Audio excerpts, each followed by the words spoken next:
Hello everyone. Today we're going to be going over this problem as well as how you could come up with the solution during an exam. So first let me read the problem out loud to you. A coin of radius 1 centimeter is tossed onto a plane surface that has been tessellated by right triangles whose sides are 5, 12, and 13 centimeters long. What is the probability that the coin lands within one of the triangles? So there are going to be many ways to solve this problem. However, the best way and the way that I would recommend is going to involve making connections with different facts wherever you can in order to simplify the process for yourself. So the first thing I want to talk about is the coin, right? So this is step one. So the first thing we want to talk about, like I said, is the coin. So the coin is a circle with radius 1 centimeter. Now, this immediately leads me to think, and this is the first connection that I was talking about a given fact about circles, and that circles are uniquely defined by their center and radius. But given that the radius for every single coin that we drop is going to be exactly 1, that means the coin's placement is going to be, and the coin's existence in general is going to be uniquely defined by its center. So that means we've reduced this coin, instead of thinking about the whole circle that it encompasses, we can reduce thinking about it down to the to its center, which is a single point. Now, the second connection that I want to talk about is that if you have this point, right, this center of our coin, and we drop it on anywhere in the plane, then it's going to go in exactly one tessellated right triangle, right? The point, rather I should say the center will land in exactly one triangle in the plane, right? And the reason this is interesting for us is because this allows us to think about, instead of all of these infinite triangles that are being tessellated, it allows us to think only about the one triangle that happened to have the center land in it.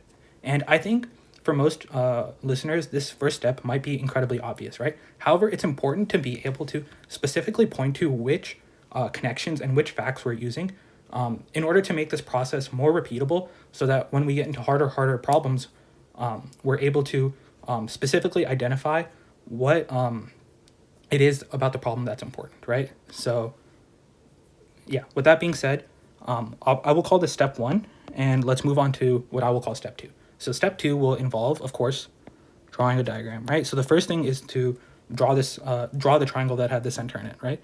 So we have our 5 centimeter, 12 centimeter, and 13 centimeter triangle. So it's 5, 12, and 13, which is well known to be a right triangle. So that's another connection, right? 5, 12, 13 is a right triangle. So that does bear, oh, they already told us that, my bad, but still, it's worth repeating anyway.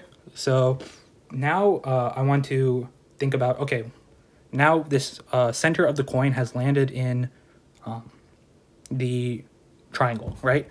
Now, what does it mean for the coin to land within one of the triangles? It means lands within means it makes no intersections, right? And again, this might be incredibly obvious. However, it's still important to note the connections we're making so that we can build upon them in the future, right? So makes no intersections. Now, making an intersection, so this, again, will lead us directly into the, in this case, the definition of a circle, right? A circle is a set of points all equidistant to a center. And this distance is going to be what we call the radius, right? And this radius, in this case, is going to be 1 centimeter. So what that tells us, if we think about this backwards, right? Rather than thinking about placing the coin and then drawing the circle, let's think about, okay, where are all the places that we can place the coin so that it's never going to intersect with an edge? And that's going to be everywhere that the center is 1 centimeter away from all of the edges of our triangle, right? So let's go ahead and draw that on our diagram just so it's a little bit clearer. So we have that, which is 1 centimeter away from the left leg, 1 centimeter away from the bottom leg, and then 1 centimeter away from the hypotenuse, right? Now this basically reduces the problem for us is to find the ratio of the area of that inner blue triangle to the outer black triangle, right? Because if the center of the coin lands in that inner blue triangle, it'll be valid, it'll be within the triangle, and if it's not, it'll be intersecting with the triangle, right? So we want to find that ratio. And the important thing to note is that because all of these lines are parallel, it means that the inner blue triangle is actually similar to the outer black triangle, right? And this is a consequence of the fact that these lines are parallel, right? Distance lines parallel implies that. So now we have to figure out what that specific ratio is so that we can calculate the ratio of the areas, right? So this will lead us to what I call step 3. So step 3. So the thing to note about this situation is that the inner blue triangle is moving further and further away from the edges, right?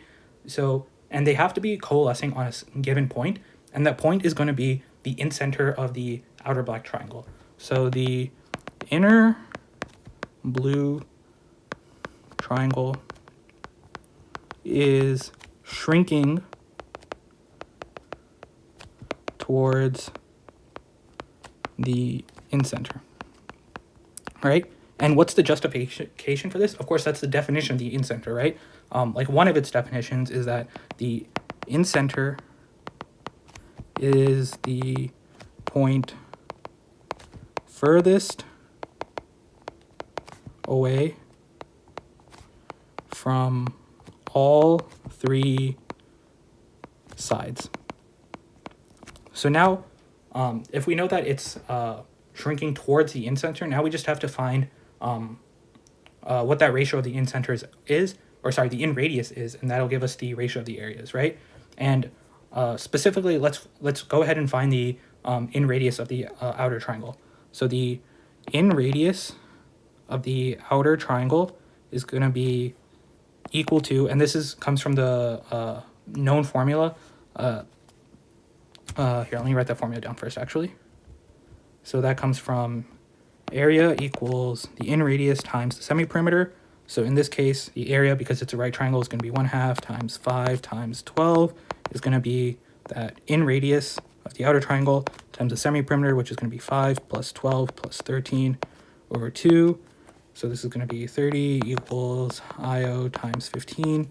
So IO equals 2, right? Now, if we think about the in radius of that blue triangle, we notice that it's going to be 1 less the in radius of the outer black triangle, and that's because, again, we've been moving in that, or we've cut off effectively 1 centimeter from the margins of the triangle, right? So that gives us the in radius of the inner triangle equals in radius of the outer triangle minus 1. Again, the 1 coming from that 1 centimeter that we had to move in. So this becomes 2 minus 1 equals 1, right? And now that we have the ratio of the in radius, simply because of the way linear scaling works with relation to area, we have that the area of the inner triangle over the area of the outer triangle is going to be the area of the in radius is going to be the same as the ratio of the in radiuses squared. So this is going to be 1 over 2 squared, which is going to be 1/4. So the final answer is that the probability is going to be 1/4. This is the way I would recommend doing this problem. Thank you for listening. Yeah.